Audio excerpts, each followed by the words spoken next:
La politique et le fonctionnement du cerveau.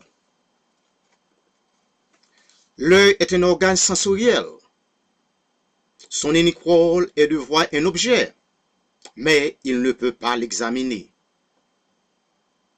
Il transmet ce qu'il voit au cerveau, et ce dernier doit l'examiner, le comprendre, doit décoder le message que l'œil a envoyé. Le but du cerveau, c'est de déchiffrer, de donner du sens, d'explorer l'image que l'œil a vue. Dans ce sens, on parle du bon fonctionnement du cerveau. En d'autres termes, on parle d'un cerveau qui n'est pas malade. Le cerveau contient deux hémisphères, lesquels, hémisphère gauche, concerne principalement les habiletés logiques, le rationnel, le langage, le calcul, et l'hémisphère droit concerne principalement les habiletés partiales, les émotions, la reconnaissance des visages, la musique, les émotions, l'intuition, la créativité. En comparant le bon fonctionnement du cerveau et le comportement des politiciens, on peut juger que plusieurs politiciens dans le monde privent de la logique. C'est-à-dire, ces gens-là ne possèdent pas la logique. Ils ne sont pas rationnels. Alors, on peut spéculer que l'hémisphère droit du cerveau de ces politiciens ne fonctionne pas effectivement. Cela ne prend pas un doctorat en psychologie ou d'être un neurologiste pour le justifier. Plusieurs politiciens dans le monde souffrent de l'amnésie politique. Je vais répéter encore la même chose. Plusieurs politiciens dans le monde souffrent de l'amnésie politique, laquelle est une perte partielle ou totalement de mémoire. Ils ont une cervelle d'oiseau. Ils ont peu de mémoire. Par exemple, le peuple haïtien a opposé au gouvernement d'Haïti de ne pas donner les obsèques ou les funérailles nationales au défunt président Jean-Claude Duvalier parce qu'il fut un mauvais leader. C'est une leçon que les autres politiciens devraient apprendre. Malheureusement, l'Alzheimer politique va les faire oublier de ces disgrâces. L'amnésie politique a fait oublier à Mohamed Kadhafi, les défunts présidents de la Libye, les sorts de Samuel Doe, les défunts présidents de la Libéria, qui fut assassiné par son peuple. C'était semblable à ce qui causait la mort de Mohamed Kadhafi. Il aurait dû se rappeler la tragédie de Samuel Doe, le 21e président de la Libéria, pour s'échapper. Mais l'amnésie politique l'empêchait complètement de se souvenir comment on a capturé Samuel Doe. Et l'humilièrent comme un homme de sac et de cordes. Finalement, on le tuait. Ensuite venait Charles Taylor, le successeur de Samuel Doe, c'est-à-dire qu'il était le président de la Libéria. Il fut le commandant des rebelles qui fit assassiner Samuel Doe. L'Alzheimer politique l'a fait plonger dans l'oubli tout en agissant plus pire que Samuel Doe.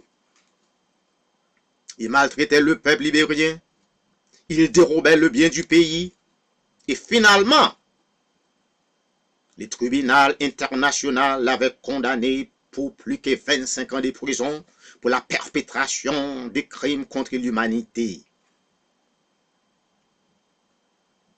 Mobutu Sese Seko, défunt président du Zaïre, n'a pas réussi les obsèques nationales parce qu'il fut un méchant dictateur et sa famille n'a pu l'enterrer dans son pays natal.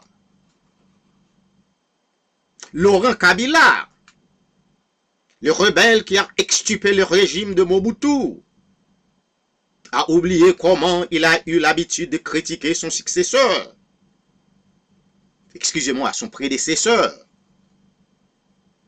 En assumant le pouvoir, l'amnésie politique envahissait son cerveau en traitant le peuple de la même manière que Mobutu. Finalement, fut assassiné par sa garde du corps. Son fils Joseph Kabila, le président actuel du Congo, héritait le pouvoir et continue à agir de la même manière que son père. André Faussade, un journaliste français et homme politique, disait « La maladie la plus répandue chez les hommes politiques est l'amnésie. » Comme je mentionnais auparavant, l'hémisphère gauche du cerveau de la majorité des politiciens ne fonctionne pas effectivement. Ils ne font pas preuve qu'ils ont de la logique. Ils sont irrationnels. On a besoin d'utiliser le test inventaire neuropsychiatrique, lequel est un instrument de plus en plus utilisé pour évaluer les symptômes et comportementaux dans les pathologies démentielles, pour découvrir que ces politiciens ont des troubles du comportement cognitif. Oui, ce n'est pas à moi de les diagnostiquer, parce que je ne suis pas un psychologue ou neurologiste. Mais j'utilise le sens commun, le bon sens pour arriver à ce jugement. Et encore, l'amnésie politique, les troubles psychiques politiques sont visibles en sergent. Je suis certain que les politiciens ont déjà oublié le motif qui a empêché le défunt président Jean-Claude Duvalier de recevoir les obsèques nationales. On n'a pas besoin d'être un psychologue ou neurologiste pour déceler que M. Bachar al-Assad, le président de la Syrie, souffre de l'amnésie politique. Il a déjà oublié le sort de Mohamed Kadhafi. La situation politique qu'il confronte à présent est similaire à celle de Mohamed Kadhafi. Il oublie la situation de Saddam Hussein. Il atteint la politique schizophrénique tout en écoutant une voix qui leur ordonne de rester au pouvoir, de ne pas céder jusqu'à en ait l'assassiné.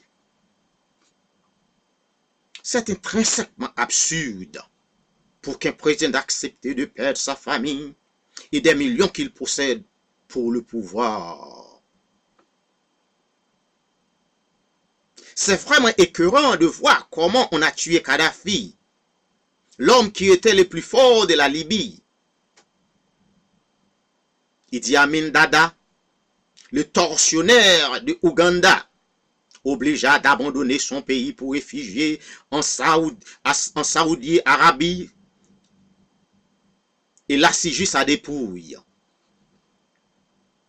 En dépit de toutes ces humiliations, de toutes ces leçons, l'amnésie politique empêche certains politiciens d'en tirer des exemples, d'apprendre des leçons.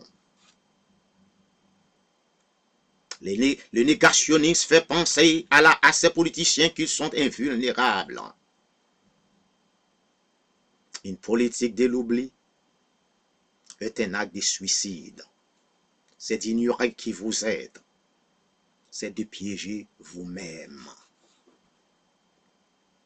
Plusieurs politiciens dans le monde, après leur chute, se réfugient derrière une perte de mémoire pour se défendre. Par exemple, quand on questionnait Saddam Hussein devant les tribunaux, presque tout ce que le juge lui demandait, il répondait Je n'ai aucun souvenir de cette affaire.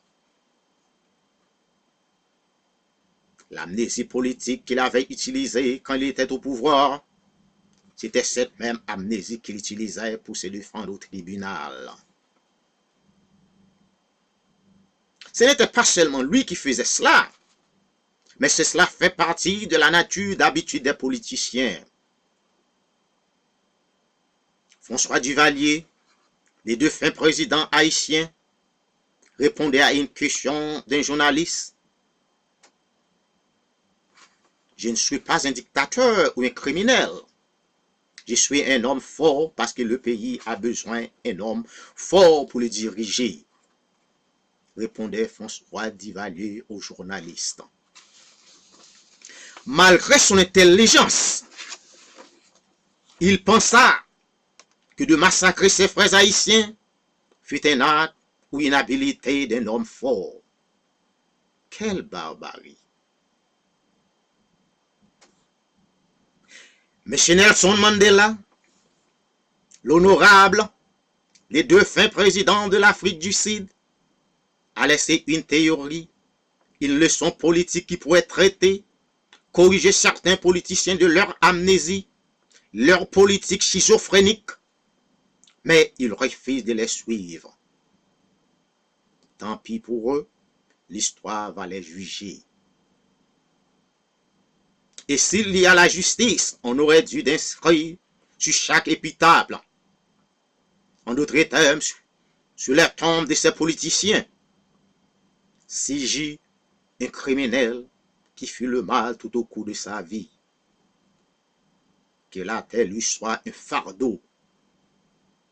Au contraire, sur le tombeau de l'honorable Nelson Mandela, on aurait dû d'écrire la même description qu'on avait écrite sur la tombe de l'abbé de la Rivière, qui était un prêtre. Sigi, un grand personnage, qui fut d'un illustre lignage, qui posséda 1000 vertus, qui ne trompa jamais, qui fut toujours fort sage. Que la terre lui soit légère, que la grâce de Dieu soit avec lui. Amen.